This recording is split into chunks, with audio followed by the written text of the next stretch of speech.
ई way bill provisions को continue करते हुए आगे हम देखते हैं कि सब रूल नंबर 1, जिसमें बेसिकली क्या बताया गया, अगर मान लीजिए कोई भी सप्लायर है, गुड्स की सप्लाई करता है बायर को, तो ऐसे में अगर उन गुड्स की वैल्यू जो है 50,000 रुपए से ज्यादा है तो क्या करना होगा, ई वे बिल जनरेट करना होगा। और यह जो ई वे बिल है यह जनरेट किया जाता है ई वे बिल पोर्टल पर।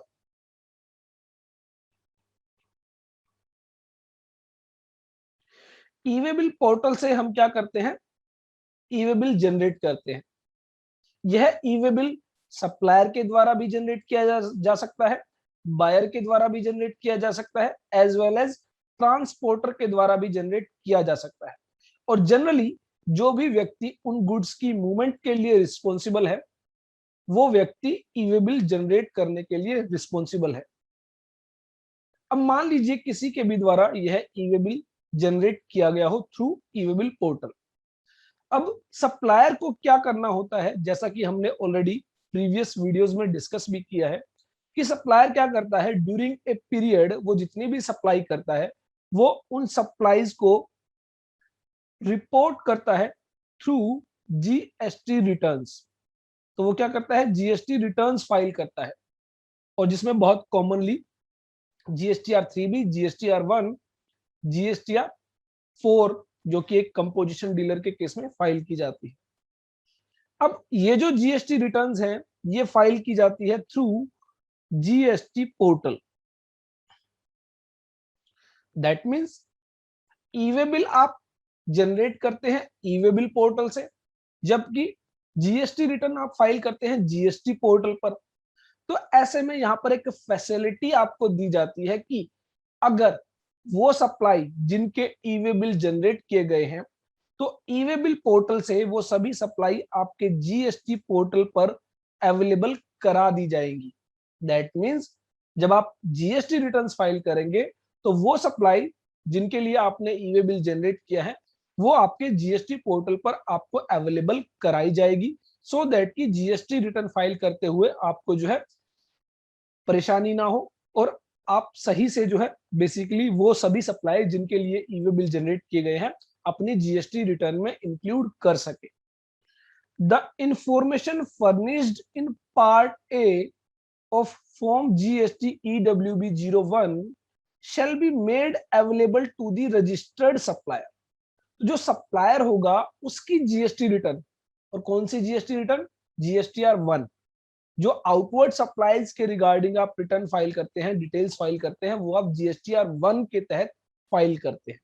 तो जो सप्लायर होगा रजिस्टर्ड सप्लायर, जब वो जीएसटी रिटर्न फाइल करने जाएगा on the common portal that is GST portal, तो उसको वो इंफॉर्मेशन अवेलेबल कराई जाएंगी जिनके लिए ई वे बिल जनरेट किया गया है। और वो क्या कर सकता है, who may utilise the same for furnishing the detail in form GSTR 1। और वो क्या कर सकता है, GSTR 1 फाइल करने के लिए जो डिटेल्स उसे फर्निश करनी होती है उसके लिए वो जो है उन इंफॉर्मेशंस को यूज कर सकता है जो ई वे बिल पोर्टल के द्वारा कॉमन पोर्टल पर अवेलेबल कराई गई। इसके अलावा बताया गया कि मान लीजिए जो सप्लायर है वो जीएसटी लॉ में रजिस्टर्ड ही नहीं है, तो ऐसे में जब वो जीएसटी लॉ में रजिस्टर्ड नहीं होगा तो उसे जीएसटी रिटर्न्स फाइल करने की रिक्वायरमेंट ही नहीं होगी। और ऐसे में जीएसटी पोर्टल पर जो है उन सप्लाईज की इंफॉर्मेशन अवेलेबल नहीं हो पाएगी जिनके लिए ई वे बिल जनरेट किया गया है। रीजन भी क्योंकि जो सप्लायर है वो अनरजिस्टर्ड है।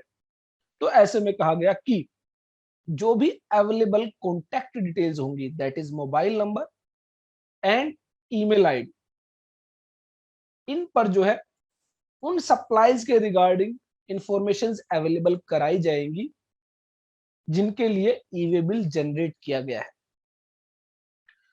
तो provided that when the information has been furnished by an unregistered supplier or an unregistered recipient inform GST EWB 01, he shall be informed electronically if the mobile number or mail email address is available। और email is available. तो जो भी mobile number, email address available होगा, वहां पर उन supplies की information available कराई जाएंगी जिनके लिए ई वे बिल जनरेट किया जा रहा है बाय द अनरजिस्टर्ड सप्लायर और अनरजिस्टर्ड रेसिपिएंट। सब रूल 9 में कहा गया, where an e way bill has been generated under this rule but goods are either not transported और are not transported as per the details furnished in the e-way bill। बहुत ही practical सब rule है। बहुत बार ऐसा हो जाता है, मान लीजिए मिस्टर एक्स है, मिस्टर वाई को ये कुछ गुड्स सप्लाई कर रहे थे और उन गुड्स की वैल्यू जो है 50,000 रुपए से ज्यादा थी। तो इन्होंने क्या किया, ई वे बिल जनरेट किया। क्योंकि ई वे बिल आपको कब जनरेट करना है, before the movement of the goods. Goods की मूवमेंट अभी स्टार्ट हुई नहीं थी, इन्होंने ई वे बिल जनरेट कर दिया और जो व्हीकल था, व्हीकल में गुड्स अपलोड करा दी गई। लेकिन गुड्स अपलोड कराने के बाद, ई वे बिल जनरेट करने के बाद, लेकिन मूवमेंट स्टार्ट होने से पहले मिस्टर वाई ने कहा कि वह यह ऑर्डर क्या कर रहे हैं, कैंसिल कर रहे हैं। तो ऐसे में अब जब गुड्स की मूवमेंट ही नहीं होनी है, तो ऐसे में ई वे बिल की रिक्वायरमेंट भी नहीं है और यह जो ई वे बिल जनरेट कर दिया गया है, इसको क्या करना होगा, कैंसिल करना होगा। या और भी कोई वजह हो सकती है, मान लीजिए ई वे बिल जनरेट करते हुए गलती से मिस्टर जेड की जो डिटेल्स है वो फर्निश कर दी गई। जो जीएसटी नंबर था रेसिपिएंट का, वहां पर मिस्टर वाई का जीएसटीएन जो है फर्निश ना करके मिस्टर जेड का जीएसटीएन फर्निश कर दिया गया। लेकिन मूवमेंट स्टार्ट होने से पहले ई वे बिल में यह जो गलती है इसके बारे में पता चल जाता है। तो ऐसे में अब क्या करना होगा, ई वे बिल कैंसिल करना होगा और मिस्टर वाई के नाम से जो है, जीएसटीएन से जो है ई वे बिल जनरेट करना होगा। तो ऐसे में अगेन हमें क्या करना होगा, ई वे बिल कैंसिल करना होगा। तो जब गुड्स ट्रांसपोर्ट ही नहीं होती है या फिर ट्रांसपोर्ट तो हो रही है लेकिन जो डिटेल फर्निश की गई ई वे बिल में वो ट्रांसपोर्टेशन के अकॉर्डिंग नहीं है, गलती से मान लीजिए गलत गाड़ी नंबर जो है वो फर्निश कर दिया गया, या और कोई भी गलती हो सकती है जिसकी वजह से आपको क्या करना पड़ सकता है, ई वे बिल कैंसिल करना पड़ सकता है। तो ऐसे में आपको क्या करना होगा, विद इन 24 आवर्स, 24 घंटे के अंदर आपको ई वे बिल कैंसिल करना होगा। Provided the e-way bill may be cancelled electronically on the common portal within 24 hours of generation of the e-way bill। तो गुड्स अगर ट्रांसपोर्ट नहीं की गई और ई वे बिल जनरेट हो गया, तो ऐसे में ई वे बिल आपको 24 आवर्स के अंदर कैंसिल करना होगा। या फिर गुड्स ट्रांसपोर्ट तो हुई लेकिन जो ई वे बिल की डिटेल्स है वो ट्रांसपोर्टेशन डिटेल से अलग है, मैच नहीं कर रही है, तो ऐसे में आपको क्या करना होगा, ई वे बिल कैंसिल करना होगा। तो where an e way bill has been generated but goods are either not transported or are not transported as per the details furnished in the e-way bill, the e-way bill may be cancelled within 24 hours, provided that an e-way bill cannot be cancelled if it has been verified in transit in accordance with the provision of rule 138b।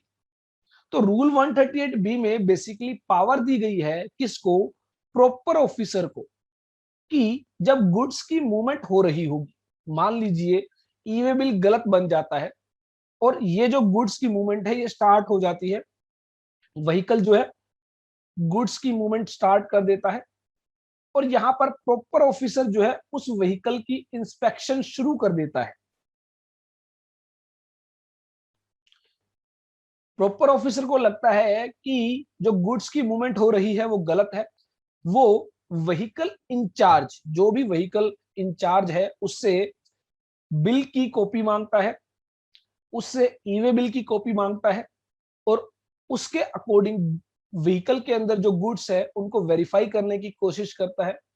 तो ऐसे में अगर मान लीजिए proper officer के द्वारा inspection की जा रही है, वेरिफिकेशन की जा रही है और आप ई वे बिल कैंसिल कर देंगे, तो यह ई वे बिल कैंसिल नहीं माना जाएगा।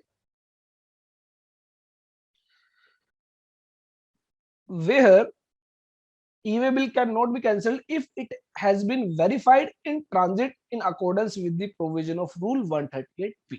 तो एक बार प्रॉपर ऑफिसर ने अगर आपके ई-वे बिल को वेरीफाई कर लिया है गुड्स के साथ, तो ऐसे में आप उसको कैंसिल नहीं कर सकते। Provided further that the unique number generated under sub-rule 1 shall be valid for a period of 15 days for the updation of part B in form GST EWB 01। तो यहाँ पर वही बात बताई गई है जो ऑलरेडी मैं आपको बता चुका हूँ। पार्ट ए फर्निश करने के बाद आपके पास 15 डेज का टाइम होता है कि आप पार्ट बी अपडेट करें और ई-वे बिल जनरेट करें।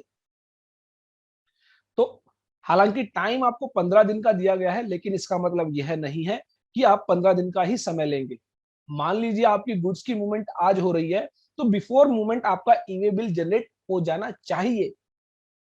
अगर पार्ट ए फर्निश कर दिया, पार्ट बी फर्निश नहीं किया और ई-वे बिल आपने जो गुड्स की मूवमेंट आपने स्टार्ट कर दी है, तो ऐसे में अगर प्रॉपर ऑफिसर के द्वारा वेरिफिकेशन कर ली जाती है, तो यह डिफॉल्ट माना जाएगा और आपके ऊपर पेनल्टी लेवी की जाएगी। 15 डेज का आपको टाइम भले ही दिया गया है, बट इट डजंट मीन्स कि आप गुड्स की मूवमेंट के बाद ई-वे बिल जनरेट करें। आपको मूवमेंट से पहले ई-वे बिल जनरेट करना ही होगा। हालांकि स्पेशल केस था, ट्रांसपोर्टर के केस में आपको जो है कुछ रिलीफ दी गई कि सप्लायर से लेकर जब आप ट्रांसपोर्टर तक, अगर आपका मान लीजिए डिस्टेंस जो है 50 किलोमीटर के अंदर है, तो ऐसे में ई-वे बिल जनरेट करने की जरूरत नहीं है। लेकिन अदरवाइज आपको क्या करना होगा, part A as well as part B furnish करना होगा, ई-वे बिल जनरेट करना होगा, उसके बाद ही आप गुड्स की मूवमेंट स्टार्ट कर सकते हैं। अब मान लीजिए ई-वे बिल जनरेट कर दिया गया, तो अब यह ई-वे बिल जनरेट कर दिया गया, मिस्टर मिस्टर एक्स के द्वारा जो गुड्स की मूवमेंट है वो स्टार्ट कर दी गई, और वे जो गुड्स है मिस्टर वाई की प्रीमाइस तक जो है पहुंचाने हैं। तो अब बात आई कि ई-वे बिल जनरेट होने के बाद वो ई-वे बिल कितने पीरियड के लिए वैलिड रहेगा। मिस्टर एक्स को कुछ सर्टेन गुड्स मिस्टर वाई के प्रीमाइस तक सेंड करनी है, ई-वे बिल जनरेट भी कर दिया गया है, ई-वे बिल नंबर हमारे पास अवेलेबल है, लेकिन ये ई-वे बिल नंबर कब तक वैलिड रहेगा।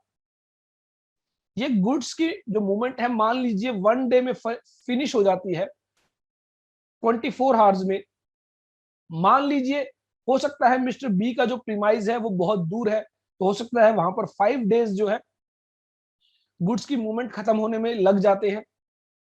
तो ऐसे में एक ई-वे बिल जब हम जनरेट करते हैं वो कितने दिन के लिए वैलिड होता है, 1 दिन के लिए, 2 दिन के लिए, 5 दिन के लिए, 10 दिन के लिए। तो इसके रिगार्डिंग बताया गया सब रूल 10, और सब रूल 10 में बेसिकली बताया गया कि अगर आप कोई भी ई-वे बिल जनरेट करते हैं और जो डिस्टेंस है जहां से गुड्स की मूवमेंट स्टार्ट होनी है और जहां पर एंड होनी है, अगर वो डिस्टेंस अप टू 200 किलोमीटर्स है, तो ऐसे में 1 डे के लिए आपका ई-वे बिल एप्लीकेबल होगा, वैलिड रहेगा। 1 day in cases other than over dimensional cargo और multimodal shipment in which at least one leg involves transport by ship। तो सिंपली आपको ये याद रखना है कि 200 किलोमीटर तक का अगर डिस्टेंस है, तो आपका ई-वे बिल 1 डे के लिए वैलिड होता है, दैट इज 24 आवर्स के लिए। अगर मान लीजिए डिस्टेंस जो है 200 किलोमीटर से ज्यादा है, तो यहां पर कहा गया एवरी एडिशनल 200 किलोमीटर आपको 1 डे एक्स्ट्रा दिया जाएगा। और अगर जो एडिशनल किलोमीटर है वो 200 किलोमीटर से कम है, तो भी आपको 1 दिन एक्स्ट्रा दिया जाएगा। फॉर एग्जाम्पल, मान लीजिए आपका डिस्टेंस है 202 किलोमीटर, तो ऐसे में 200 किलोमीटर के लिए 1 डे प्लस एडिशनल जो आपके 2 किलोमीटर है उसके लिए भी आपको 1 डे अलाउड किया जाएगा, दैट इज 2 डेज के लिए आपका जो है ई-वे बिल वैलिड रहेगा। मान लीजिए डिस्टेंस है 350 किलोमीटर, तो अगेन 200 किलोमीटर के लिए 1 डे प्लस एक्स्ट्रा 150 किलोमीटर के लिए 1 डे और 2 डेज के लिए आपका ई-वे बिल वैलिड रहेगा। अब मान लीजिए है 401 किलोमीटर, तो ऐसे में 200 किलोमीटर के लिए 1 डे, एक्स्ट्रा 200 किलोमीटर के लिए अगेन 1 डे और एक्स्ट्रा 1 किलोमीटर के लिए again 1 day. So that is 1 + 1 + 1 3 days। तो ये आपको ध्यान रखना है, एवरी 200 किलोमीटर पर आपको 1 डे का एक्स्ट्रा जो है एडिशनल वैलिडिटी दी जाती है 1 डे। तो फॉर एवरी 200 किलोमीटर और पार्ट देयर ऑफ, तो नेक्स्ट 200 किलोमीटर के लिए या पार्ट देयर ऑफ के लिए 1 additional day in cases other than over dimensional cargo और multi modal shipment in which at least 1 leg involves transport by ship, up to 20 kilometre on 1 day in case of over dimensional cargo. Over dimensional cargo के case में 20 kilometre के लिए आपको जो है 1 day का time दिया जाता है। फॉर एवरी 20 किलोमीटर और part thereof 1 day additional day in case of over dimensional cargo. तो ऊपर जो वैलिडिटी बताई गई है अदर देन डायमेंशनल कार्गो, और 20 किलोमीटर की जो लिमिट बताई गई है इन case of dimensional cargo. Over dimensional cargo के केस में आपको 20 किलोमीटर पर 1 डे की वैलिडिटी अवेलेबल की जाती है। तो यहां पर दो छोटी term, ODC over dimensional cargo क्या होता है और मल्टी मॉडल शिपमेंट क्या है, ये भी हम थोड़ा सा समझ लेते हैं ताकि हमें पता लग जाए कि किस केस में जो है 20 किलोमीटर पर 1 डे की वैलिडिटी दी गई है।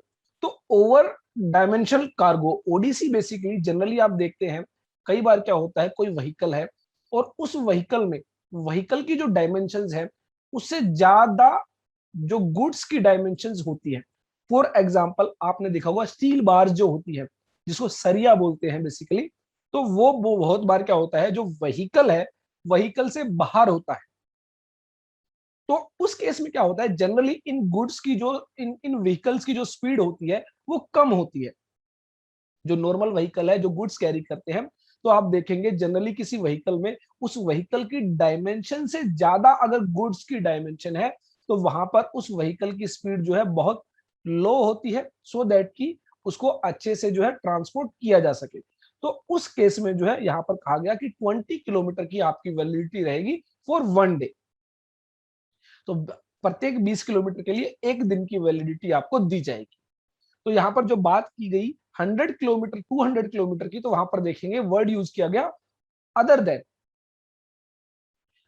Then over dimensional cargo. तो ओवर डायमेंशनल अगर कार्गो है तो वहां पर आपको जो है 20 किलोमीटर की डिस्टेंस के लिए 1 डे की वैलिडिटी दी जाती है, और ओडीसी के अलावा जो ट्रांसपोर्टेशन है उसके केस में 200 किलोमीटर पर 1 डे की वैलिडिटी दी जाती है। और सेम वे में यहां पर आप देखेंगे multi modal other than multi modal जो शिपमेंट है उसके केस में 200 किलोमीटर पर 1 डे, और जो मल्टी मॉडल शिपमेंट है उसके केस में 20 किलोमीटर पर 1 डे। सेम जो ओडीसी के केस में रखा गया वो मल्टी मॉडल शिपमेंट के केस में भी रखा गया। तो एक बात आती है मल्टी मॉडल शिपमेंट क्या होता है।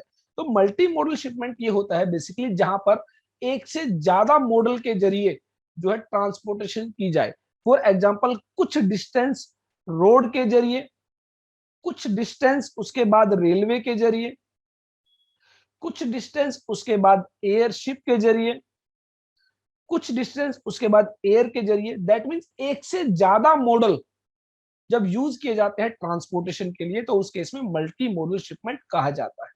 और अगर इस बीच जो ये ट्रांसपोर्टेशन आप कर रहे हैं इसमें अगर कहीं पर भी शिप के जरिए आपकी ट्रांसपोर्टेशन इन्वॉल्व है, तो यहां पर कहा गया है 1 लेग मींस आप रोड के जरिए कर रहे हैं, रेलवे के जरिए कर रहे हैं, शिप के जरिए कर रहे हैं, एयर के जरिए कर रहे हैं, तो एक से ज्यादा जो आपके मॉडल है that is by road, bye railways, by ship, by air, तो उसमें अगर कहीं पर भी शिप इन्वॉल्व है तो ऐसे में क्या माना जाएगा, मल्टी मॉडल शिपमेंट माना जाएगा। और उस केस में फॉर एवरी 20 किलोमीटर आपको 1 डे की वैलिडिटी दी जाएगी।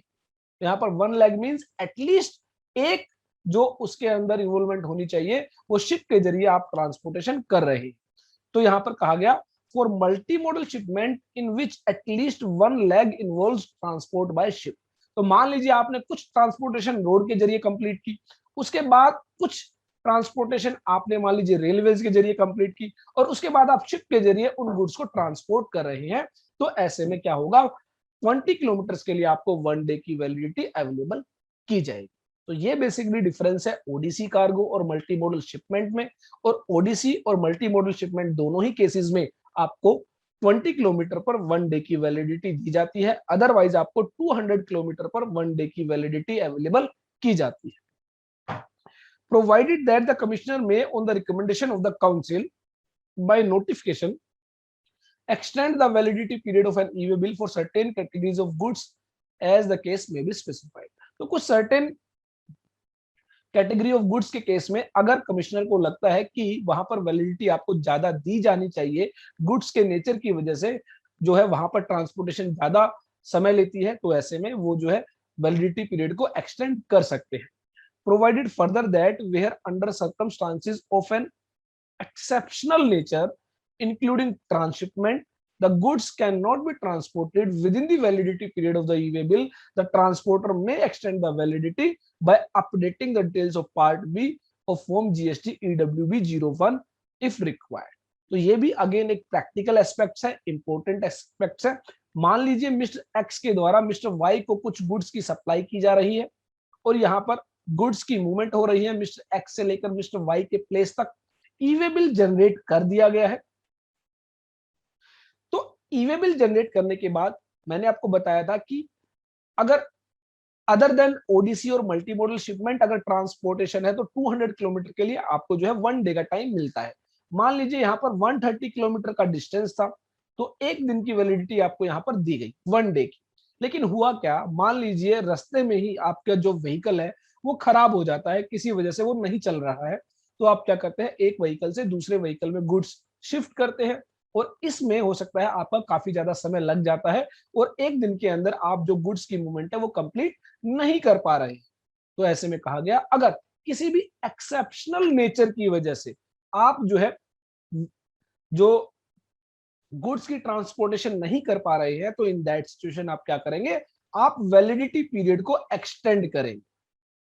और वैलिडिटी पीरियड को एक्सटेंड करने के लिए आपको क्या करना होगा, आपको जो है पार्ट बी अपडेट करना होगा।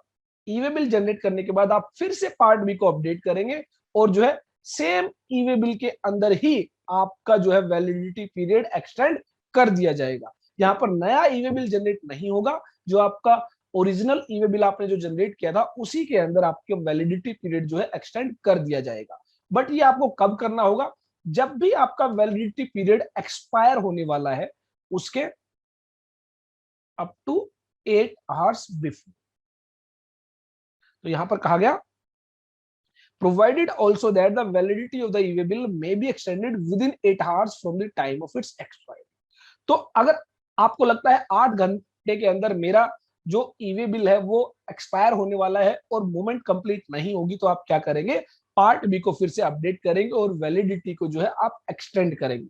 हालांकि वहां पर रीजन आपसे पूछा जाता है कि आप क्यों एक्सटेंड करना चाहते हैं, तो वो आप वहां पर बता सकते हैं।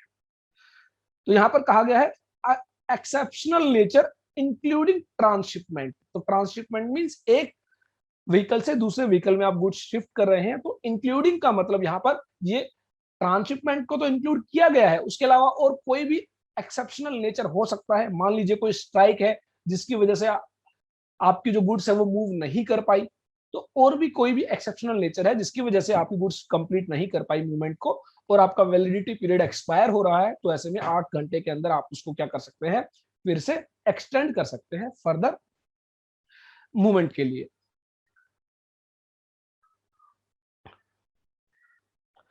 एक्सप्लेनेशन 1, एक्सप्लेनेशन 1 में बेसिकली बताया गया for the purpose of this rule the relevant date shall mean the date on which the e-way bill has been generated। तो आपको जो वैलिडिटी दी जाती है उस दिन से दी जाती है जिस दिन से आपका ई-वे बिल नंबर जनरेट हुआ। ध्यान रखें, ई-वे बिल जनरेट कब होता है, जब आप पार्ट ए और पार्ट बी दोनों को कंप्लीट कर लेते हैं, फर्निश करते हैं, उसके बाद ई-वे बिल नंबर जनरेट होता है। और ई-वे बिल नंबर जिस दिन आपका जनरेट हुआ है वहां से आपका वैलिडिटी पीरियड स्टार्ट होता है। And the period of validity shall be counted from the time at which the e-way bill has been generated, and each day shall be counted as the period expiring at the midnight of the day immediately following the date of generation of e-way bill। और आपका जो validity period extend वो expire होगा वो at the midnight जो है 12 जो AM है उस समय जो है आपका ई-वे बिल जो है एक्सपायर होगा।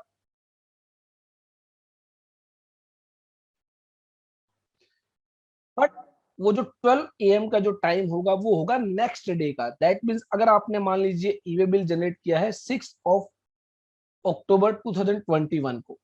तो आपका जो ईवे बिल वैलिड रहेगा वो रहेगा 7 अक्टूबर 21 तक के लिए टिल 12 AM मिडनाइट। तो ये आपको ध्यान रखना है। 6 तारीख को अगर आपने ईवे बिल जनरेट किया है तो नेक्स्ट 7 अक्टूबर तक आपका ईवे बिल वैलिड रहेगा, और 7 अक्टूबर को भी मिडनाइट 12 AM तक आपका जो ईवे बिल है वो वैलिड रहेगा।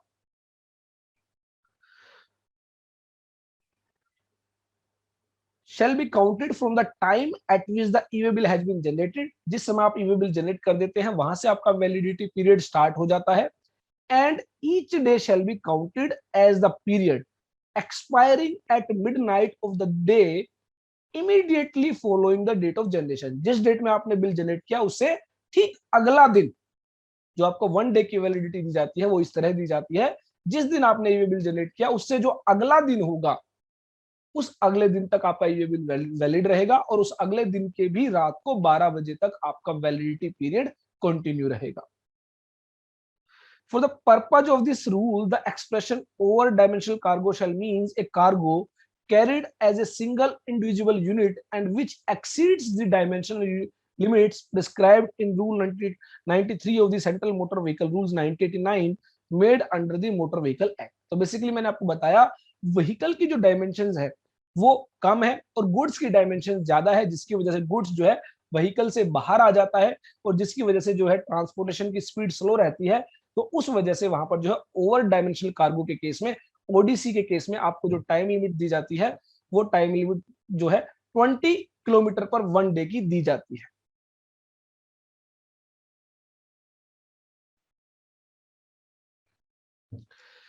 उसके बाद rule 138 information to be furnished prior to commencement of movement के अंदर सब रूल 11 की अगर हम बात करें तो सब रूल 11 कहता है कि ईवे बिल बेसिकली हमने देखा था कोई भी जनरेट कर सकता है, सप्लायर भी जनरेट कर सकता है, रेसिपिएंट भी जनरेट कर सकता है, ट्रांसपोर्टर भी जनरेट कर सकता है, लेकिन बेसिकली जो व्यक्ति गुड्स की मूवमेंट के लिए रिस्पॉन्सिबल है उस पर वह रिस्पॉन्सिबिलिटी डाली गई कि उसको ईवे बिल जनरेट करना चाहिए। उसके अलावा कोई भी कर सकता है, सप्लायर भी कर सकता है, रेसिपिएंट भी कर सकता है, ट्रांसपोर्टर भी कर सकता है।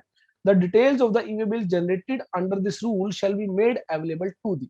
अब हुआ क्या, मान लीजिए मिस्टर एक्स है और यहां पर मिस्टर वाई है, तो मिस्टर एक्स क्या करते हैं, एक ईवे बिल जनरेट करते हैं in the name of mister Y. तो मिस्टर वाई को एक मैसेज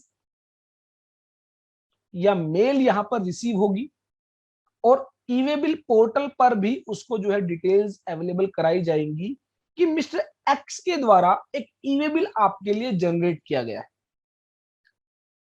तो अब मिस्टर वाई को यहां पर चेक करना चाहिए कि अगर उन्होंने मिस्टर एक्स से कोई गुड्स परचेज की है, कोई गुड्स बाय की है, क्या उसके लिए ईवे बिल जनरेट किया गया है। लेकिन मिस्टर वाई देखते हैं कि उन्होंने कोई गुड्स परचेज नहीं की है, तो ऐसे में ईवे बिल क्यों जनरेट किया गया है। तो मिस्टर वाई के पास यहाँ पर ऑप्शन है कि वो उस ईवे बिल को कैंसिल कर सकते हैं अगर उन्होंने कोई भी सप्लाई उनसे नहीं ली है। सेम वे में हो सकता है मिस्टर एक्स के लिए किसी के द्वारा ईवे बिल जनरेट किया गया हो, तो ऐसे में मिस्टर एक्स को भी इंफॉर्मेशन अवेलेबल कराई जाती है कि आपके जीएसटीएन पर ईवे बिल जनरेट किया गया है। तो अगर आपको लगता है वो सप्लाई आप रिसीव नहीं कर रहे हैं, वो सप्लाई आप नहीं करने वाले हैं, तो ऐसे में आप उस ईवे बिल को कैंसिल कर सकते हैं। जनरेट भले ही मिस्टर वाई के द्वारा किया गया हो, मिस्टर एक्स उसको कैंसिल कर सकते हैं अगर वो मिस्टर एक्स के लिए जनरेट किया गया है। सेम वे में अगर मिस्टर एक्स ने मिस्टर वाई के लिए ईवे बिल जनरेट किया है तो मिस्टर वाई के पास भी इंफॉर्मेशन अवेलेबल होगी, और अगर मिस्टर वाई को लगता है कि वो सप्लाई उनसे रिलेटेड नहीं है तो वो उस ईवे बिल को कैंसिल कर सकते हैं। तो यहाँ पर बेसिकली यही बताया गया है कि supplier if registered where the information in part A of form GST EWB 0 will has been furnished by the recipient or the transporter। मान लीजिए ईवे बिल जनरेट किया गया है रेसिपिएंट के द्वारा, बायर के द्वारा या फिर ट्रांसपोर्टर के द्वारा, लेकिन उसमें सप्लायर है मिस्टर ए, तो मिस्टर ए को भी इंफॉर्मेशन रिसीव होगी through SMS, through mails, through e way bill portal की एक ईवे बिल जनरेट किया गया है। तो क्या आप इस सप्लाई में इन्वॉल्व है, अगर आप इस सप्लाई में इन्वॉल्व है तो आप उसको जो है अप्रूव करेंगे, अदरवाइज आप उसको कैंसिल कर सकते हैं। अगर आपने उसको अप्रूव नहीं किया, कैंसिल नहीं किया, तो यह मान लिया जाएगा आपके द्वारा वो सप्लाई की जा रही है, आप उस सप्लाई में इन्वॉल्व है और वो जो है ईवे बिल वैलिड होगा। सेम वे में अगर सप्लायर के द्वारा ई वे बिल जनरेट किया गया है, ट्रांसपोर्टर के द्वारा ई वे बिल जनरेट किया गया है और रेसिपिएंट उसके अंदर इन्वॉल्व है, तो ऐसे में रेसिपिएंट को भी ऑप्शन दिया जाएगा, वो चाहे तो उस ई वे बिल को कैंसिल कर सकते हैं या फिर डीम्ड एक्सेप्टेंस दे सकते हैं। Recipient, if registered where the information in Part A Form GST EWB 01 has been furnished by the supplier or the transporter. तो जो भी ई वे बिल जनरेट किया जाएगा तो उसके रिगार्डिंग क्या की जाएंगी, डिटेल्स अवेलेबल कराई जाएंगी सप्लायर को एज वेल एज रेसिपिएंट को एज वेल एज ट्रांसपोर्टर को। जो भी जितने भी पार्टीज इन्वॉल्व होंगी उन सभी को इंफॉर्मेशन अवेलेबल कराई जाएगी on the common portal, and the supplier or the recipient, as the case may be, shall communicate his acceptance or rejection of the consignment covered by the e-bill. तो वो या तो उसको एक्सेप्ट करेंगे या reject करेंगे। अगर वो कुछ भी नहीं करते हैं तो यह मान लिया जाएगा ये एक डीम्ड एक्सेप्टेंस है और जो है ऐसे में ई बिल वैलिड होगा। Where the person to whom the information specified in sub-rule 11 has been made available does not communicate his acceptance or rejection within 72 hours of the details being made available to him on the common portal or the time of delivery of goods, whichever is earlier, it shall be deemed that he has accepted the said details. तो 72 hours में अगर आपने उसको accept नहीं किया, reject नहीं किया, तो यह मान लिया जाएगा आपकी डीम्ड एक्सेप्टेंस वहां पर अवेलेबल है और ऐसे में वो ई वे बिल जो है वैलिड रहेगा। हाँ, अगर जो गुड्स की डिलीवरी है वो 72 आवर्स से पहले है तो ऐसे में आपको जो अपनी डिलीवरी से पहले जो है आपको उसको रिजेक्ट करना होगा, एक्सेप्ट करना होगा। The e-way bill generated under this rule or Rule 138 of the Central Goods and Service Tax Rules of any state or union territory shall be valid in every state and union territory.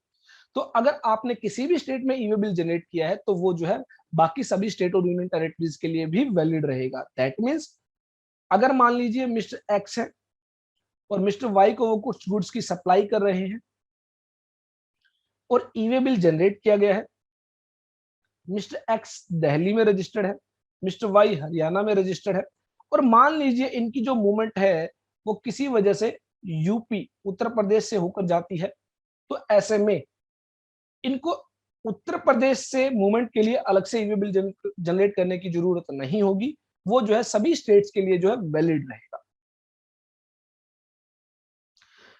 उसके अलावा सब rule 14 again very very important, बहुत सारे लोगों का सवाल होता है कि सर किस केस में ई-वे बिल जनरेट नहीं करना होगा। अभी तक हमने बातें की कब ई-वे बिल जनरेट करना होगा, कैसे ई-वे बिल जनरेट करना होगा, कब तक ई-वे बिल वैलिड रहेगा, कब उसको हम जो है वैलिडिटी पीरियड को एक्सटेंड कर सकते हैं, कब एक्सेप्ट कर सकते हैं, कब रिजेक्ट कर सकते हैं। सब रूल 14 हमें बताता है कि कब ई-वे बिल जनरेट करने की जरूरत ही नहीं है। No e way bill is required to be generated. तो सबसे पहले बताया गया where the goods being transported are specified in annexure. तो एक अनेक्सर देखेंगे हम जो रूल 138 में दिया गया है। अगर आपकी गुड्स उस अनेक्सर में फॉल करती है तो आपको ई-वे बिल जनरेट करने की जरूरत नहीं है। विदाउट ई-वे बिल आप उन गुड्स की मूवमेंट कर सकते हैं, तो वो अनेक्सर भी हम देखेंगे। सेकेंडली बताया गया where the goods are being transported by a non motorised conveyance. तो नॉन मोटराइज्ड कन्वेंस मींस अगर आप जिस भी व्हीकल के जरिए गुड्स की मूवमेंट कर रहे हैं वो एक मोटराइज्ड व्हीकल है, तो ऐसे में ई-वे बिल जनरेट करना होगा। लेकिन वो एक नॉन मोटराइज्ड व्हीकल है तो ऐसे में आपको ई-वे बिल जनरेट नहीं करना होगा। नॉन मोटराइज्ड व्हीकल का एक बहुत सिंपल एग्जांपल है, फॉर एग्जांपल बुल कार्ट, जो आपकी बैलगाड़ी होती है।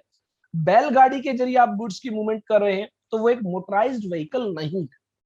तो बेसिकली अगर कोई मोटराइज्ड व्हीकल है जैसे कि ट्रक है, बस है, ई रिक्शा है, तो बेसिकली कोई भी व्हीकल जिसमें कोई मोटराइज्ड किसी इंजन के जरिए, किसी मोटर के जरिए वो व्हीकल जो है रन करता है, तो उस केस में ई-वे बिल जनरेट करना जरूरी है। लेकिन अगर नॉन मोटराइज्ड व्हीकल है तो अकॉर्डिंग टू सब रूल 14 ई-वे बिल जनरेट करने की जरूरत नहीं है। Where the goods are being transported from the custom port, air cargo complex and the land custom station to an inland container depot or a container freight station for clearance by the custom. तो अगर एक custom port से या फिर airport से या फिर air cargo से, कॉम्प्लेक्स से, लैंड कस्टम स्टेशन से किसी इनलैंड कंटेनर डिपो या कंटेनर फ्रेट स्टेशन में गुड्स की मूवमेंट हो रही है, तो उस केस में ई वे बिल की जरूरत नहीं. In respect of movement of goods within such areas as notified under clause D of sub-rule 14 of rule 138 of the state or union territory of goods and service tax rules in that particular state or union territory. तो सब rule 14 close D की power का use करते हुए states क्या कर सकते हैं, यूनियन टेरिटरीज क्या कर सकती है, कुछ पर्टिकुलर एरियाज को नोटिफाई कर सकती है जहां पर गुड्स की मूवमेंट के लिए ई वे बिल जरूरी नहीं होगा. Where the goods other than the de-oiled cake being transported as specified in the schedule appended to notification number 2/2027 central tax rate published in the official gazette dated 28 June as amended from time to time. तो notification number 2/2027 में जो goods notify की गई है, अगर आप उन goods की क्या करते हैं, मूवमेंट करते हैं, तो ऐसे में ई वे बिल की जरूरत नहीं होगी. उसमें डी ऑयल्ड केक को इन्वॉल्व नहीं किया गया है, तो that means D oiled cake के केस में मूवमेंट अगर आप करते हैं तो आपको ई वे बिल जनरेट करना होगा. तो ये आपको ध्यान रखना है. Notification number 2/2017, notification 2/2017 central tax rate basically अगर आप देखेंगे तो उसमें लिस्ट बताई गई है, वो लिस्ट जो जीएसटी में एग्जम्प्टेड गुड्स रहेंगी, दैट मींस उन पर जीएसटी चार्ज नहीं किया जाएगा. तो इसका मतलब यह है कि एग्जम्प्टेड गुड्स की मूवमेंट अगर आप करते हैं तो ई वे बिल की रिक्वायरमेंट नहीं है. कौन सी एग्जम्प्टेड, जो नोटिफिकेशन नंबर 2/2017 में फॉल करती है, और उसके अलावा जब जब नोटिफिकेशन नंबर 2/17 को अमेंड किया गया, उन नोटिफिकेशन को भी इंक्लूड किया जाए. तो ये आपको ध्यान रखना है. डी ऑयल्ड केक के केस में आपको ई वे बिल जनरेट करना होगा. उसके अलावा जो है आपको other than D oiled cake जो भी आपकी एग्जम्प्टेड गुड्स होंगी जो नोटिफिकेशन नंबर 2/17 में कवर होंगी, उनके केसेस में आपको ई वे बिल जनरेट करने की जरूरत नहीं. Where the goods being transported are alcoholic liquor for human consumption. तो alcoholic liquor for human consumption जैसा कि आपको पता है जीएसटी के दायरे से बाहर रखी गई है. सेक्शन 9 जो लेवी ऑफ जीएसटी की बात करता है वहां पर भी इसको एक्सक्लूड किया गया है. तो ऐसे में जो भी गुड्स जीएसटी के दायरे से बाहर है, alcoholic liquor for human consumption, petroleum crude oil, high speed diesel engine, motor spirit commonly known as petrol, natural gas और एविएशन टर्बाइन फ्यूल, इनके केसेस में अगर आप इनकी मूवमेंट करते हैं तो आपको ई वे बिल की जरूरत नहीं होगी. रीजन बिंग, जैसा कि ये गुड्स जीएसटी के दायरे से ही बाहर है, अभी इनको जीएसटी के दायरे में नहीं लाया गया है, तो ऐसे में ई वे बिल की भी रिक्वायरमेंट नहीं. Where the supply of goods being transported is treated as no supply under Schedule 3. तो Schedule 3 जब हमने स्कोप ऑफ सप्लाई की बात की थी तो वहां पर हमने देखा था Schedule 3 में बेसिकली वो सप्लाईज बताई गई है, वो जो है ना तो गुड्स की सप्लाई है ना ही सर्विसेज की सप्लाई है. तो जो सप्लाई ही नहीं है तो ऐसे में उनके केसेस में कोई जो है ई वे बिल की रिक्वायरमेंट नहीं हो.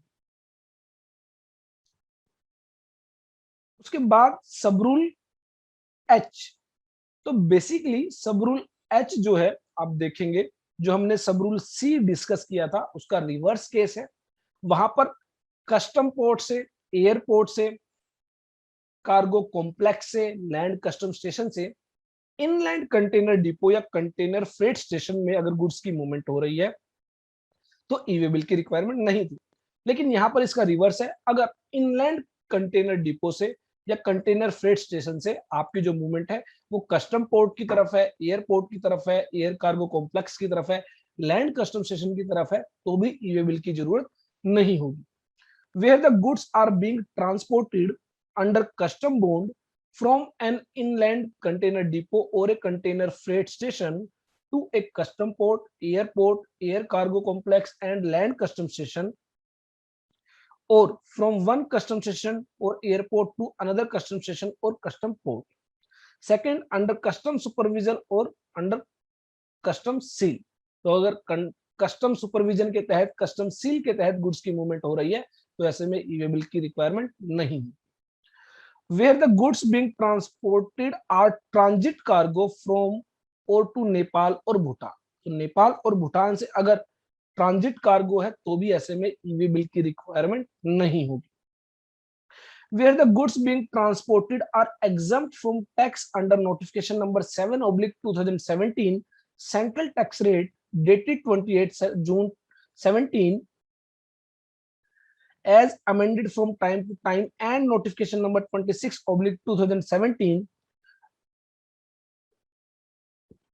dated 21st September 2017 as amended from time to time. तो बेसिकली कुछ नोटिफिकेशन नंबर यहाँ पर बताए गए हैं 7/2017, 26/2017 जो कि सेंट्रल टैक्स रेट से रिलेटेड है. तो उस केस में वहां पर कुछ एग्जम्पशंस दी गई है गुड्स के केस में. तो ऐसे में उन एग्जम्प्टेड गुड्स की अगर आप ट्रांसपोर्टेशन कर रहे हैं, मूवमेंट कर रहे हैं, तो वहां पर भी ई वे बिल की रिक्वायरमेंट नहीं होगी. उसके बाद any movement of goods caused by defense formation under Ministry of Defense as a consignor or consignor. तो अंडर मिनिस्ट्री ऑफ डिफेंस जो है अगर गुड्स की मूवमेंट हो रही है तो ऐसे में ई वे बिल की रिक्वायरमेंट नहीं होगी. Where the consignor of goods is the central government, government of any state, local authority for transport of goods by rail. तो अगर central government, state government, local authority के द्वारा गुड्स की movement कराई जा रही है थ्रू रेल तो भी ऐसे में ई वे बिल की रिक्वायरमेंट नहीं होगी. Where empty cargo containers are being transported. तो बहुत बार क्या होता है, आपके प्लेस ऑफ बिजनेस से आप कुछ गुड्स सेंड करते हैं और मान लीजिए वो किसी कंटेनर में वो गुड्स जो है कैरी होती है. अब आपने वो गुड्स तो वहां जो है वो गुड्स तो जो हैंड ओवर कर दी है to the recipient, to the buyer, लेकिन जब वो कंटेनर जिनमें वो गुड्स आपने भेजी थी वो कंटेनर वापस आते हैं तो उन कंटेनर्स के लिए ई वे बिल की रिक्वायरमेंट नहीं होगी. तो where empty cargo containers are being transported, तो इन दैट सिचुएशन जो है उन एम्प्टी कार्गो कंटेनर्स के लिए ई वे बिल की रिक्वायरमेंट नहीं होगी. जनरली ये सब एक्सपोर्ट के केस में देखा जाता है. आप अपने प्लेस ऑफ बिजनेस से जो है आप कस्टम पोर्ट तक, जहां से भी आपकी गुड्स जो है आउट ऑफ इंडिया जाने वाली है, वहां तक आप क्या करते हैं, एक कंटेनर में, जिसे कार्गो कंटेनर कहा जाता है, उसके जरिए आप गुड्स की मूवमेंट कराते हैं और वहां पर गुड्स डिलीवर करने के बाद जब वो कार्गो कंटेनर वापस आते हैं तो उस केस में ई वे बिल की रिक्वायरमेंट नहीं होगी. Where the goods are being transported up to a distance of 20 kilometers from the place of business of the consignor to a weight bridge for weightment or from the weight bridge to back to the place of business of the said consignor, subject to the condition that the movement of goods is accompanied by a delivery challan issued in accordance with the rule 55. तो बहुत बार क्या होता है, goods की delivery करने से पहले, goods की मूवमेंट करने से पहले आपको उन गुड्स का जो वेट होता है वो वेट आपको कराना होता है, जिससे पता चल सके कि उन गुड्स का वेटेज कितना है.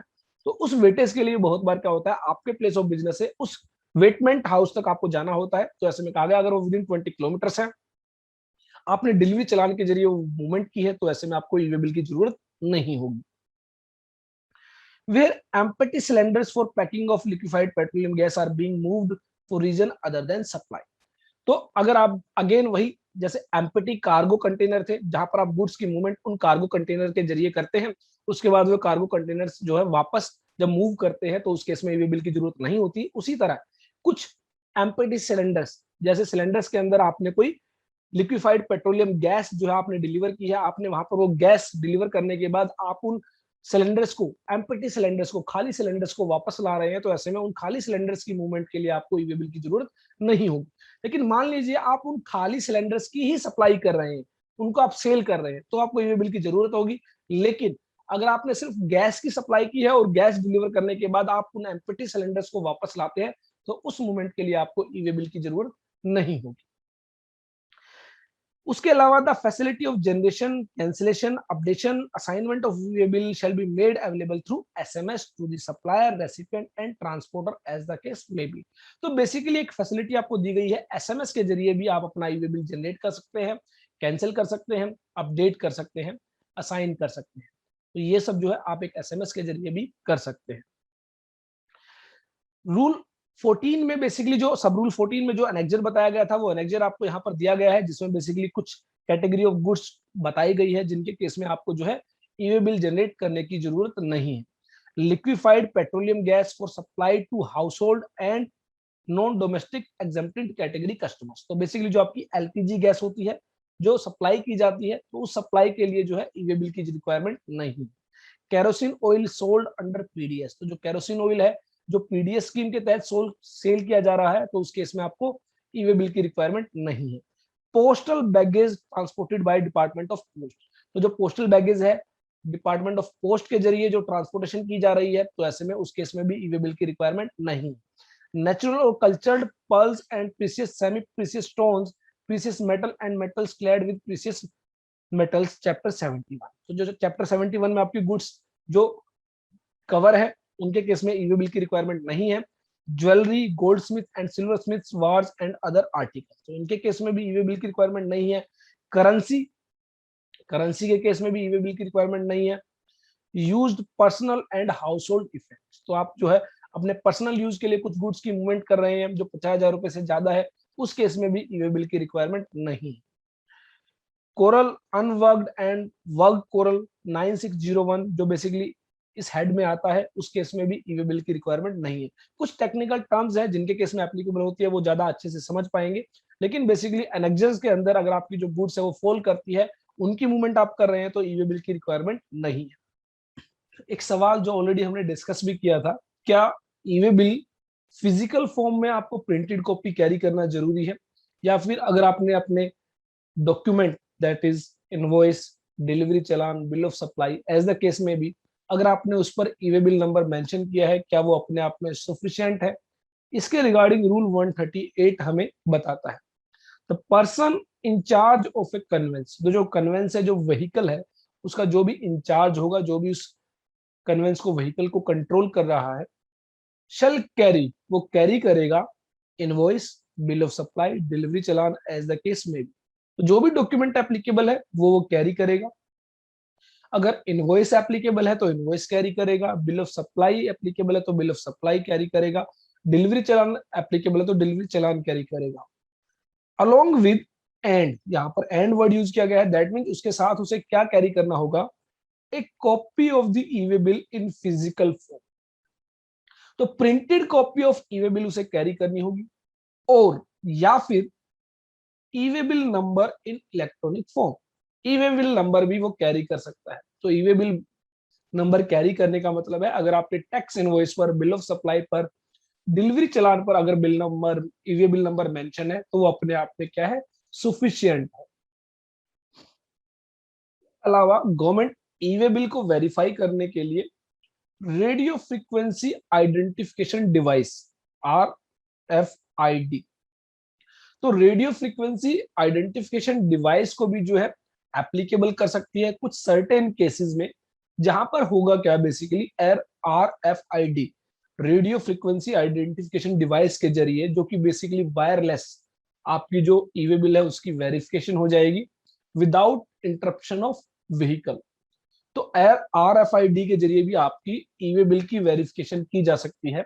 तो इसके regarding mapped to a radio frequency identification device embedded on to the conveyance in such manner as may be notified by the commissioner।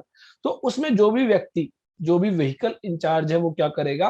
अपने उस व्हीकल में एक रेडियो फ्रीक्वेंसी आइडेंटिफिकेशन डिवाइस जो है वो एस्टैब्लिश करेगा, और ई वे बिल नंबर को उस RFID डिवाइस के जरिए जो है मैप करेगा बेसिकली, और उस मैपिंग के जरिए आपके ई वे बिल की वेरिफिकेशन होगी। Provided that nothing contained in clause B of this sub rule shall apply in case of movement of goods by air, by vessel that is ship, and by train, by rail। तो railways के जरिए, air के जरिए, plane के जरिए, vessel के जरिए आप गुड्स की मूवमेंट कर रहे हैं, तो उस केस में ई वे बिल जो है कॉपी को कैरी करना जरूरी नहीं है, ई वे बिल नंबर को कैरी करना जरूरी नहीं। Provided further that in case of imported goods, आप गुड्स इंपोर्ट कर रहे हैं, the person in charge of a conveyance shall carry a copy of the bill of entry filed by the importer of such goods and shall indicate the number and the date of bill of entry in part A of form GST EWB 01। तो वो क्या करेगा, imported goods के regarding bill of entry जो होगी उसको carry करेगा और साथ ही पार्ट ए को फर्निश करेगा उस बिल ऑफ एंट्री के अकॉर्डिंग। उसके अलावा यहां पर कहा गया in case where invoice is issued in the manner prescribed under sub rule 4 of rule 48, the quick reference code having an embedded invoice reference number in it may be produced electronically for the verification by a proper officer in lieu of the physical copy of such tax invoice। तो basically अगर मैं बात करूं, ये जो close है, ये close ये बताता है इन केस ऑफ ई इनवॉइसिंग, अगर आपके केस में ई इनवॉइसिंग एप्लीकेबल है और सप्लायर ने ई इनवॉइस जनरेट किया है। ई इनवॉइस मींस उस इनवॉइस पर एक इनवॉइस रेफरेंस नंबर IRN जो है वो मेंशन होता है। तो ऐसे में अगर वो IRN मेंशन है तो ऐसे में आपको उस टैक्स इनवॉइस की फिजिकल कॉपी कैरी करना जरूरी नहीं। In case invoice is issued in the manner prescribed under sub rule 4 of the rule 48, the quick reference code having an embedded invoice reference number, it may be produced electronically for verification by the proper officer in lieu of the physical copy. Where the registered person uploads the invoice under sub-rule 2, the information in part A form GST EWB 01 shall be auto-populated।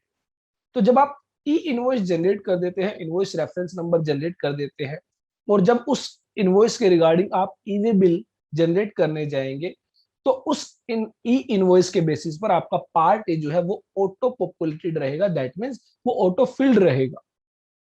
तो अगर ई invoice generate किया गया है और उस ई invoice के regarding आप ई way bill generate करने वाले हैं तो जैसे ही आप इनवॉइस नंबर मेंशन करेंगे उसके अकॉर्डिंगली आपकी जो इंफॉर्मेशन है वो ऑटो फिल्ड रहेंगी।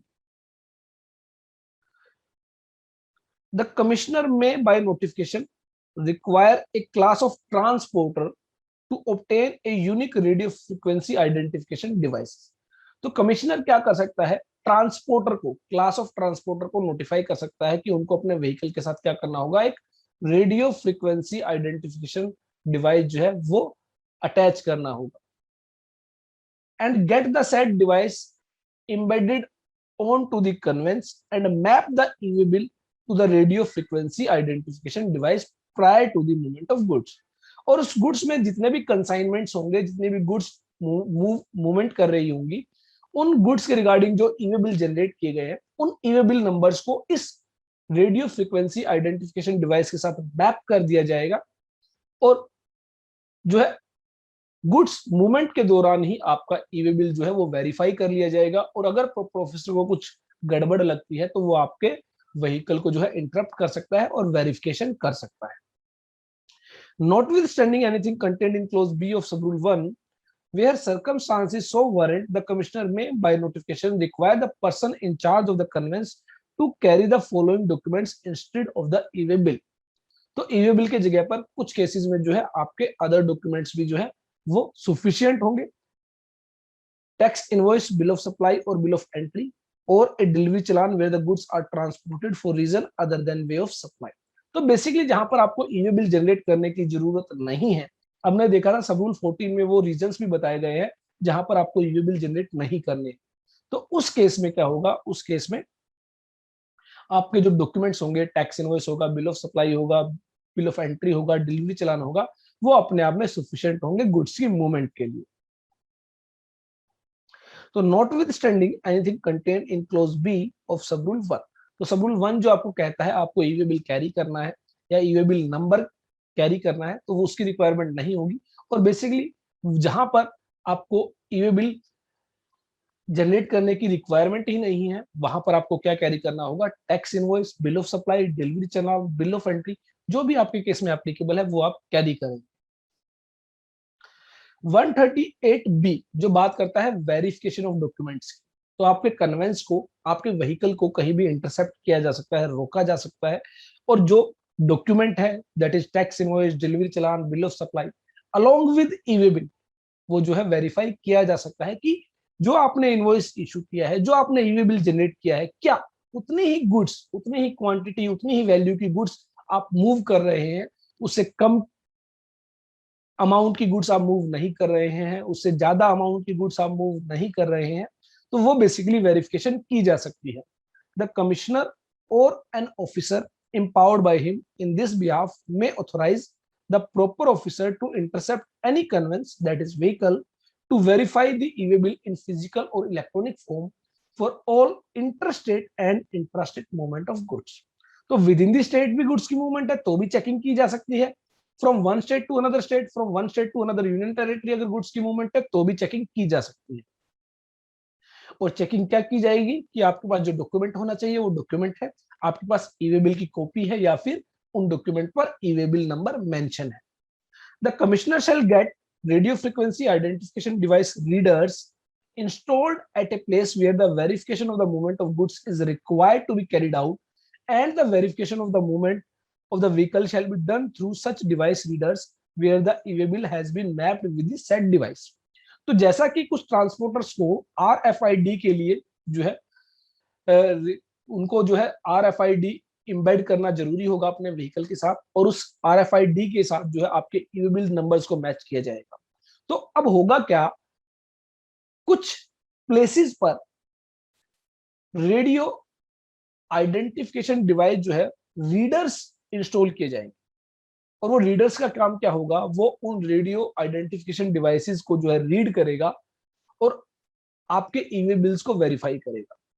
अगर कुछ गड़बड़ लगती है तो अगेन प्रॉपर ऑफिसर क्या कर सकता है, आपके व्हीकल को इंटरसेप्ट कर सकता है और चेकिंग कर सकता है।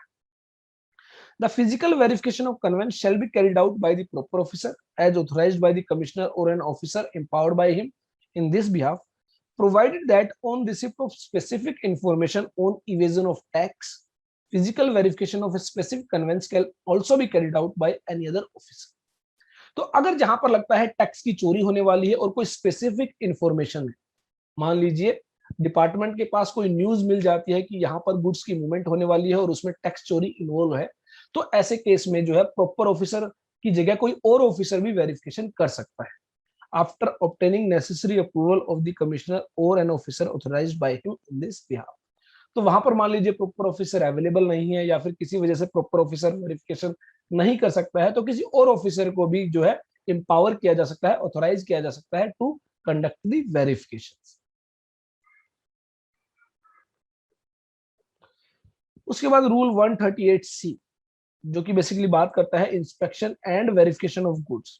तो जब गुड्स की इंस्पेक्शन होगी, वेरिफिकेशन होगी, तो ऐसे में प्रॉपर ऑफिसर को क्या करना होगा, फॉर्म GST EWB 03 फिल करना होगा, a summary report of every inspection of goods. तो जो भी इंस्पेक्शन की गई है उसकी एक समरी रिपोर्ट प्रिपेयर की जाएगी and shall be recorded by the online by the proper officer in part A of form GST EWB 03। और ये जो समरी रिपोर्ट होगी फॉर्म GST EWB 03 के अंदर जो पार्ट ए होगा उसमें रिकॉर्ड की जाएगी with in 24 hours of the inspection. जैसे ही इंस्पेक्शन कंक्लूड होगी, उस इंस्पेक्शन के कंक्लूड होने के विद इन 24 आवर्स जो है वो समरी रिपोर्ट जो है अपलोड करनी होगी। And the final report in part B of the form GST EWB 03 shall be recorded within 3 days of such inspection। तो एक होगी समरी रिपोर्ट, एक होगी फाइनल रिपोर्ट। समरी रिपोर्ट जो है पार्ट ए में फर्निश करनी होगी, फाइनल रिपोर्ट पार्ट बी में फर्निश करनी होगी। कौन फर्निश करेगा, प्रॉपर ऑफिसर फर्निश करेगा। Part A with in 24 hours furnish करना होगा, part be with in 3 days furnish करना होगा। Provided that where the circumstances so warrant, the commissioner or any other officer authorized by him may, on sufficient cause being shown, extend the time for recording of the final report in part B for a further period not exceeding 3 days। तो part B furnish करने के लिए commissioner हो सकता है कुछ further period 3 days का allow कर सकता है, अगर जो ऑफिसर है वो 3 दिन के अंदर रिपोर्ट फर्निश नहीं कर पाता। और ये जो एक्सटेंशन दी गई है ये सिर्फ पार्ट बी के लिए दी गई है, पार्ट ए विद इन जो है 24 आवर जो है फर्निश करना ही होगा। Explanation: the period of 24 hours or as the case may be 3 days shall be counted from the midnight of the date on which the vehicle was intercepted। तो जिस date में vehicle intercept किया गया है उस दिन का जो मिडनाइट होगा रात को जो 12 बजेंगे उसके बाद से 3 दिन का समय स्टार्ट होगा, where the physical verification of the goods being transported on any conveyance has been done during transit at one place within the state or union territory or in any other state or union territory. No further physical verification of the said conveyance shall be carried out again in the state or union territory unless a specific information relating to tax evasion is made available subsequently.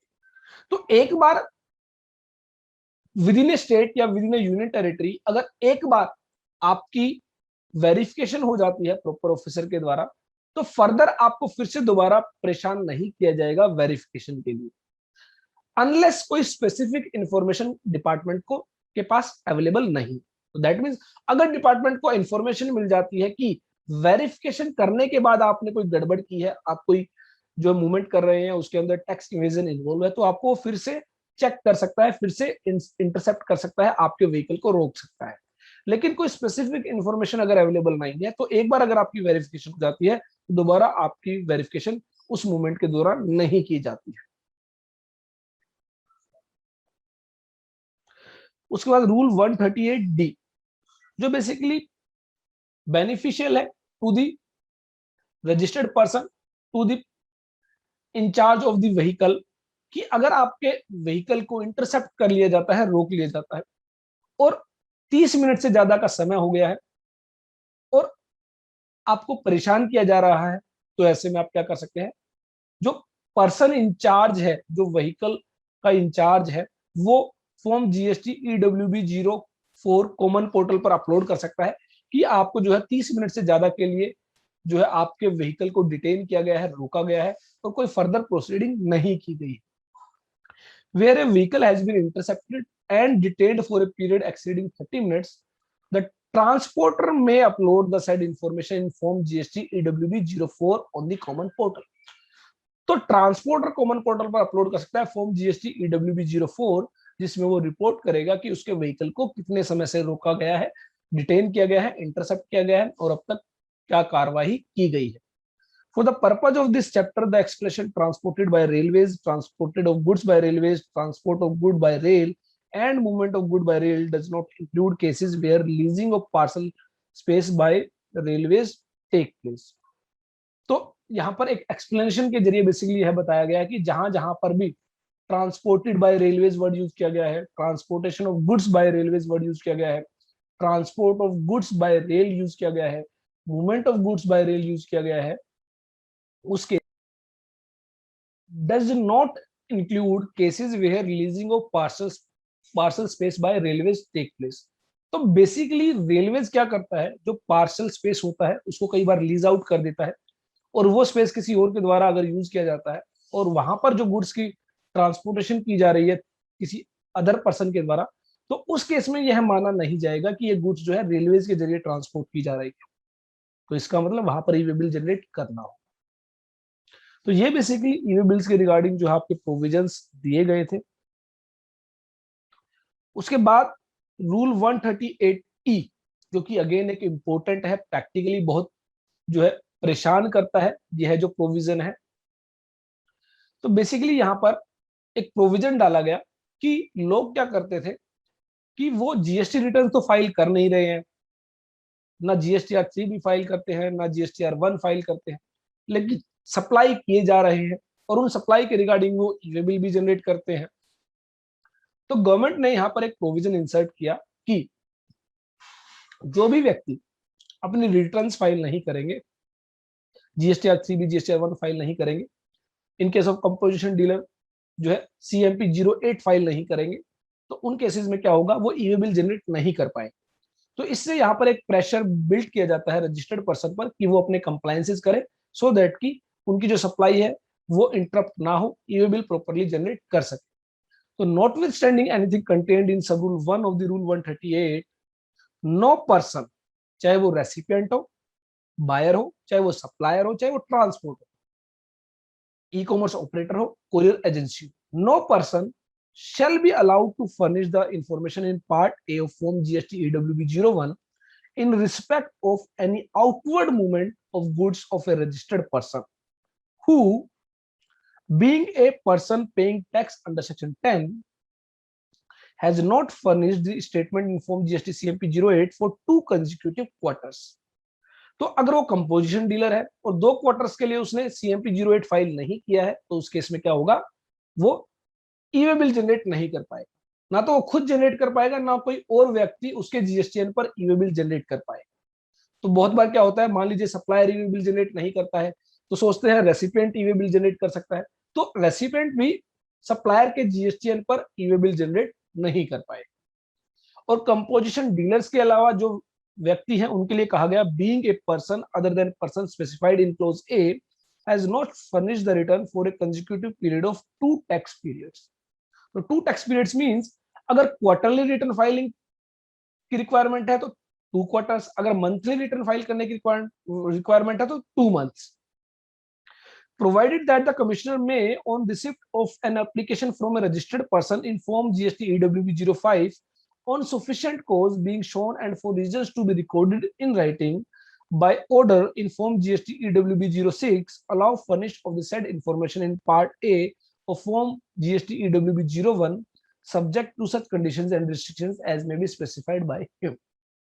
तो अगर मान लीजिए कोई hardship है registered person के साथ, तो registered person क्या कर सकता है, एक application in form GST EWB 05 वो कमिश्नर को मूव करेगा और उसमें अपनी प्रॉब्लम बताएगा। और अगर कमिश्नर को लगता है कि जेन्युइन रीजन है, तो वो क्या कर सकते हैं, एक ऑर्डर पास कर सकते हैं इन फॉर्म जीएसटी EWB 06 और कह सकते हैं कि अगर रिटर्न फाइल नहीं भी की गई है तो भी वह क्या कर सकता है, पार्ट ए फर्निश कर सकता है। Provided further that no order rejecting the request of such person to furnish the information in Part A of Form GST WB01 under the first proviso shall be passed without affording the said person a reasonable opportunity of being heard। तो registered person ने application move की कि उसको ई way bill generate करने दिया जाए, उसके साथ जेन्युइन प्रॉब्लम है, और कमिश्नर मान लीजिए उसके एप्लीकेशन को रिजेक्ट कर देता है, तो कहा गया कि रिजेक्ट करने से पहले उसको रजिस्टर्ड पर्सन को सुना जाएगा, उसको अपॉर्चुनिटी ऑफ बीइंग हर्ड दी जाएगी। दैट मींस उससे पूछा जाएगा कि क्यों आपको जो है ऑर्डर पास किया जाए कि आप without filing of returns E way bill generate कर सके। तो वो क्या कर सकता है, अगेन कमिश्नर के सामने अपनी प्रॉब्लम बता सकता है, और अगर कमिश्नर को लगता है कि जेन्युइन प्रॉब्लम है तो वो जो है उसकी एप्लीकेशन को एक्सेप्ट कर सकता है और फॉर्म जीएसटी EWB 06 में ऑर्डर पास कर सकता है कि without filing of returns E way bill generate किया जा सकता है। Provided also that the permission granted or rejected by the commissioner of state or union territory shall be deemed to have been granted or rejected by the commissioner। That means अगर मान लीजिए state और central, आपको पता है 2 GST law एक साथ चलते हैं, central GST law, state GST law, तो अगर किसी भी ऑफिसर के द्वारा, मान लीजिए स्टेट ऑफिसर के द्वारा अगर रिजेक्ट की गई है, तो यह माना जाएगा सेंट्रल ऑफिसर के द्वारा भी वो रिजेक्ट कर दी गई है। Provided also that the said restriction shall not apply during the period from 20th day of March 20 till 15th day of October 2020। तो बेसिकली कोविड-19 का जो पैंडेमिक पीरियड था, उस पीरियड के लिए रिलैक्सेशन दी गई थी, वहां पर रिटर्न्स फाइल नहीं हुई थी, तो उस केस में कहा गया था कि वहां पर यह प्रोविजन अप्लाई नहीं होगा, आपकी रिटर्न्स फाइल नहीं हुई है तो भी आप ई वे बिल जनरेट कर पाएंगे। सिमिलरली जो सेकंड वेव थी कोविड-19 की, फर्स्ट डे ऑफ May 21 से till 18th day of August 21, तो वहां पर भी कहा गया आपको जो है इस प्रोविजन को अप्लाई नहीं किया जाएगा, आप जो है अगर रिटर्न फाइल नहीं की है तो भी आप जो है ई वे बिल जनरेट कर पाएंगे। Being a person other than a person specified in clause A has not furnished the statement of outward supplies for any 2 months or quarter as the case may be।